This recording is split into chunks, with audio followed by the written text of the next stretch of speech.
Bonjour, je suis Marina Lizard, chargée de communication chez Cotral Lab. À l'occasion de la semaine de la santé auditive au travail, je vous donne rendez-vous du 16 au 20 octobre avec Gwenolé Nexer, expert de la protection auditive.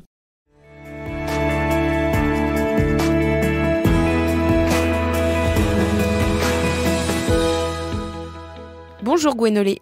Nous évoquions hier le risque d'utiliser un protecteur inefficace. Comment être sûr de faire le bon choix ? Eh bien, pour disposer d'une protection réellement efficace, ce n'est pas simple. C'est même extrêmement complexe. Cela fait près de 30 ans que je travaille à rendre les protections auditives efficaces et confortables avec une équipe et des moyens conséquents. Et il reste encore beaucoup de travail. En termes de morphologie, aucune oreille ne se ressemble. Ensuite, chaque personne a une sensibilité différente en termes de confort. Et la bonne mise en place est également un élément important.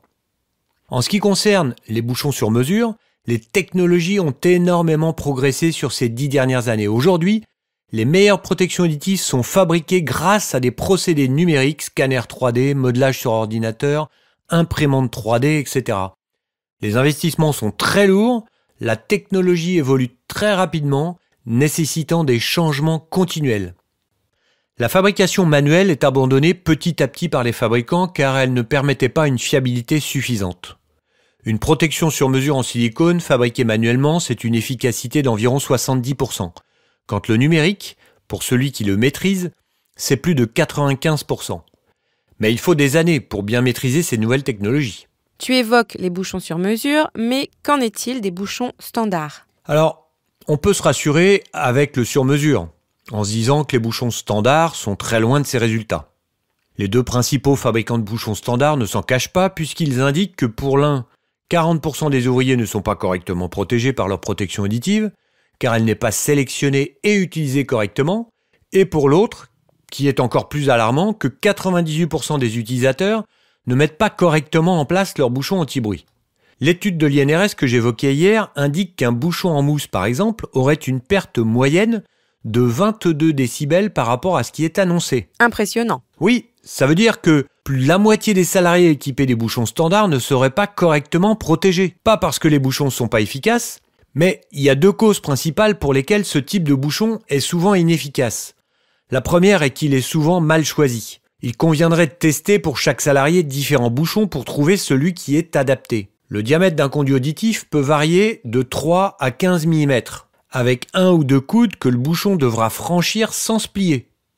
Je ne sais pas si vous utilisez ce type de bouchon standard, mais si c'est votre cas, vous proposez combien de taille ? Pour les chaussures de sécurité, combien proposez-vous de taille ? Je vais vous le dire. Pour les chaussures, vraisemblablement entre 15 à 20 pointures différentes, et pour les bouchons, une seule. Pour une chaussure, vous proposez ces différentes tailles pour le confort et une bonne tenue, on est d'accord ? Pour les bouchons, vous devriez proposer différentes tailles pour le confort, la tenue, mais surtout pour l'étanchéité, sans laquelle le bouchon ne sert à rien. Je vous laisse réfléchir sur ce dernier point. Donc le premier point, c'est le choix de la taille, du modèle, mais le deuxième point ? Alors le deuxième, c'est parce que la mise en place d'un bouchon standard est complexe et nécessite une formation. Un bouchon en mousse, par exemple, si vous n'êtes pas formé à la technique pour le rouler et l'introduire dans le conduit, vous n'aurez probablement jamais un bouchon efficace. Oui, mais Gwenolé, est-ce que dans les faits, les salariés sont réellement formés sur la mise en place des protecteurs auditifs ? Peu de fabricants le font. Et pourtant, l'article R4434-7 du Code du travail indique clairement que les protecteurs auditifs individuels mis à disposition des salariés doivent être appropriés et correctement adaptés. Même une protection auditive sur mesure, pourtant conçue pour s'adapter parfaitement à l'oreille du porteur, peut être complexe à mettre en place la première fois. Combien d'entreprises font l'effort d'investir dans du sur-mesure pour équiper leurs salariés et ne prennent pas la peine de les assister lors de la première mise en place ? Très souvent, les protections sont délivrées lorsqu'elles arrivent sans aucune explication, sans vérifier que le salarié les met bien et n'a pas de problème de confort. On passe du temps à sélectionner, à négocier, à faire des prises d'empreintes. On investit plus d'une centaine d'euros par salarié et la dernière étape la plus importante, on la zappe. Le salarié se retrouve alors tout seul et parfois il n'arrive pas à les mettre. Ou alors il ressent une douleur et personne n'est là pour contacter le fabricant. Il les range dans son placard et basta. Aujourd'hui, les fabricants sont capables d'assurer 100% de confort avec les produits sur mesure. Mais cela peut passer par une refabrication. N'hésitez pas à les contacter et ils devront apporter une solution qui devrait résoudre votre problème dans 100% des cas. L'assistance à la mise en place des protections est essentielle et trop souvent négligée. Votre objectif, c'est de protéger vos salariés. Vous avez investi pour le faire, allez jusqu'au bout de la démarche. Nous avons évoqué l'importance de disposer d'une protection bien adaptée et efficace, de contrôler cette efficacité et de former les salariés exposés au bruit. Mais comment fait-on pour choisir une protection auditive ? Alors, c'est une vaste question. Si je reprends et je vais me baser sur la norme EN 458 qui donne entre autres les recommandations en termes de sélection d'un protecteur individuel contre le bruit, ce choix devra se faire sur les points suivants. Premièrement, sélectionnez le bon affaiblissement acoustique en fonction du niveau et du type d'exposition. Une vieille croyance laissait à penser que plus le protecteur a un affaiblissement élevé, meilleure est sa qualité et donc sa protection. C'est évidemment totalement faux, un affaiblissement trop élevé peut vous mettre en situation de danger par rapport à votre environnement duquel vous êtes coupé. 2 méthodes existent pour déterminer le bon affaiblissement. Il y a la calculette de l'INRS et la méthode SAPAN. Elles sont toutes les deux accessibles gratuitement sur Internet. Et ces 2 outils permettent de sélectionner le bon protecteur par rapport au niveau d'exposition du salarié. Ni trop, ni trop peu, avec un niveau résiduel qui se situe entre 70 et 75 dBA. Quand je dis niveau résiduel, c'est ce qui reste comme bruit au niveau de l'oreille sous le protecteur. Deuxièmement, s'assurer de la compatibilité du protecteur avec l'environnement de travail. Vous n'allez probablement pas équiper des maîtres nageurs de casque anti-bruit. Il faut aussi s'assurer que le protecteur permette d'entendre les signaux d'alerte. Est-ce que le salarié est soumis à des bruits impulsionnels ? A-t-il besoin de localiser des sources de bruit ? Fait-il très chaud là où il travaille ? La liste des cas est longue. J'adore l'image du maître nageur avec son gros casque anti-bruit au bord de la piscine. Et donc, Gwenolé, le point 3. Il faudra ensuite vérifier si le salarié a besoin de communiquer. C'est assez rare que ce ne soit pas le cas. La norme recommande dans ce cas de sélectionner une filtration dite plate pour disposer d'une bonne intelligibilité. C'est un peu technique, mais pour sélectionner un protecteur plat, il faut prendre les valeurs d'affaiblissement HML qui vous sont fournies par le fabricant et soustraire le L de la valeur H. Plus le résultat est proche de 0, meilleure sera l'intelligibilité. En 4, vient la compatibilité avec d'autres équipements de protection individuelle. Les casques, masques, qui peuvent empêcher la mise en place de certains protecteurs auditifs. Le port de lunettes, par exemple, viendra écarter le coussinet du casque et provoquer une fuite acoustique. C'est vrai que peu de personnes le savent.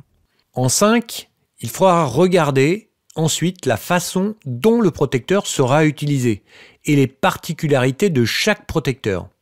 On pourra préconiser un casque, par exemple, dans le cas de port sur des courtes durées mais répétitifs, où il sera plus simple d'enlever et de mettre un casque que de prendre le temps à chaque fois de changer de bouchon en mousse et de les rouler.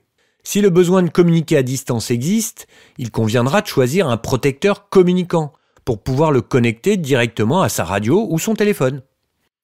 En 6, on évoque les troubles médicaux.